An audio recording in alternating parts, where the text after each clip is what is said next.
খাগড়াছড়ির গৈমারায় বৈষম্যবিরোধী ছাত্র আন্দোলনের অর্ধশতাধিক পাহাড়ি বাঙালি শিক্ষার্থী ছাত্রদলে যোগদান করেছেন।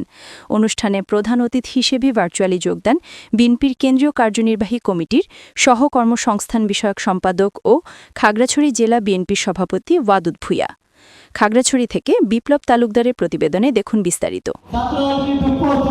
শুক্রবার ৩১ অক্টোবর সন্ধ্যায় খাগড়াছড়ির গুইমারায় বৈষম্যবিরোধী ছাত্র আন্দোলনের অর্ধশতাধিক পাহাড়ি বাঙালি ছাত্রদলের যোগদান উপলক্ষে উপজেলা ছাত্রদল আয়োজিত অনুষ্ঠানে তিনি বলেন, আগামী জাতীয় সংসদ নির্বাচনে তারুণ্যের উৎসব হবে।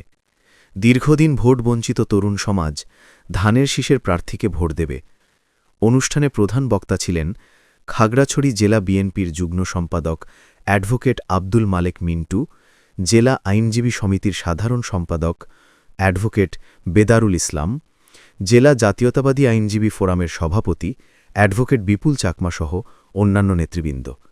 বক্তব্য রাখেন খাগড়াছড়ি জেলা ছাত্রদলের সভাপতি আরিফুল ইসলাম জাহিদ ও গুইমারা উপজেলা বিএনপির সভাপতি সাইফুল ইসলাম সোহাগ।